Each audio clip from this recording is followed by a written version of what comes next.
of liquidity, right? But how do you use liquidity to your advantage, right? So this whole setup is going to rely on this following set of rules, right? We have a previous day high just like this, and the market has to come up and take out the previous day high, and we simply need a market structure shift, right? It's as simple as that. So once we have a market structure shift, we're simply keying off a fair value gap over here to take price short, right? That is the basics of how this entry model is going to play out, right? And trading can be that simple, right? You need confirmation in order to take the trade and then hold the trade. And that's something we're going to be going over in this video. So let's take a look at this over here. So this is now Monday, the 14th of April, right? So we had the previous day high. This was actually technically the Sunday market opening high around about this area. So we can take that as a previous day high sweep. Price is taken out the previous day high. Now, with that being said, if we look at the AM session, let's analyze this candle by candle on the AM session, right? So on the AM session, we saw the AM session respecting the fair value gap from the AM session. So this here is between 9 and 11 AM. We can see price taking out this particular fair value gap and respecting the fair value gap, right? So this is, of course, the daily PO3, right? This is the daily PO3. What are my settings for the daily PO3?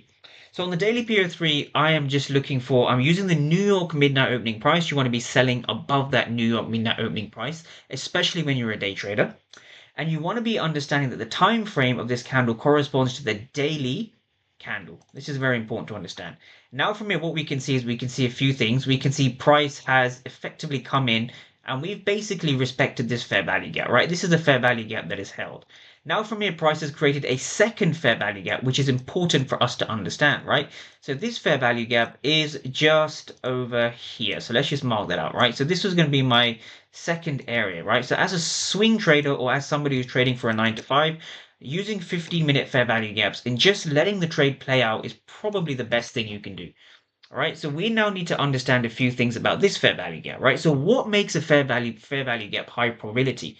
So let's zoom out on the charts and look what's happening, right? So we are looking for price to take out the previous day high and leave a fair value gap above the daily opening price, right? This is what this overall entry model comes down to, right? So for those who are taking notes, which I recommend everyone do, you want to look for a previous day high sweep. You're looking for the high of the day to be above the previous high of day, and you're trading off a fair value gap, right? But how do you know whether the fair value gap is going to hold?